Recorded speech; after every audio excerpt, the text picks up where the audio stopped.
সবাইকে স্বাগতম আমার নতুন মিনি ব্লগে। সকাল সকাল ঘুম থেকে উঠেই দেখি আমার পাশের বাড়ির দাদু আমার বাড়ি এসে বসে আছে। তার বাড়িতে কালী পুজো, আমাকে বলছে তোকে মাইক বক্স দিতেই হবে। তাই যেই বলা সেই কাজ, বেরিয়ে পড়লাম আমার বাউন মশাইকে নিয়ে। এখন আমার রাস্তাঘাটে বাঘ দেখা যাচ্ছে। তো বন্ধুরা, এটা আমাদের পুলিয়া ফ্লাইওভার। বর্ষার সময় এখানে নৌকো দিয়ে পার হতে হয়, কিন্তু এখন আমি আমার বাউন নিয়েই বেরিয়ে যাচ্ছি। ওই যে আর একটি সামনে বাঘ। এই যে বন্ধুরা, রাস্তাটা জাম, গাড়িটা ঢুকবে না, তাও ঢোকাচ্ছে জোর করে।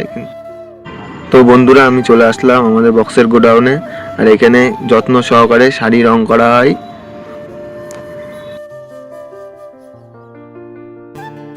তো বন্ধুরা, আরেক জায়গায় যেতে হবে আমাকে চেয়ার আনতে।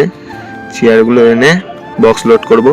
আজকে সূর্য মামা আমার উপরে একটু বেশি রেগে আছে, তাই পুরো হ্যালোজিনটা আমার মুখে মেরে রেখেছে।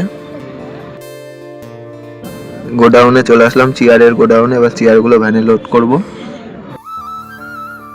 চেয়ারগুলো ভ্যানে লোড করে নিয়েছি। এবার গোডাউনে যে বক্সগুলো তুলবো।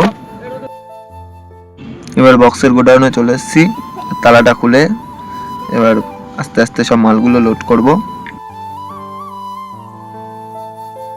এই যে আমাদের বক্সের গোডাউন। যদি কোনো অনুষ্ঠানে বক্স লাগে আমার সাথে কন্ট্যাক্ট করবে। দুটো বোন আমার ভ্যানে বসে আছে, তাদেরকে নামিয়ে আমি বেরোবো এখন। তো আমি এখন ফুলিয়া হাই রোডে চলে এসেছি। এবার ওই দাদুর বাড়ির থেকে যে বক্সগুলো সব ফিটিং করব।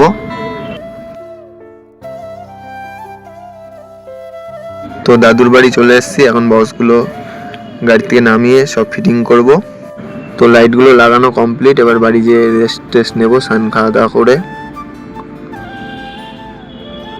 তো আমি এখন বাড়ি যাওয়ার দিকে রওনা দিয়েছি। যদি কোনো মাইক বক্স লাগে আমার স্ক্রিনে দেওয়া নাম্বারে যোগাযোগ করবেন। আমার মিনি ব্লগটা এখানেই শেষ করলাম। দেখা হচ্ছে নেক্সট ভিডিওতে।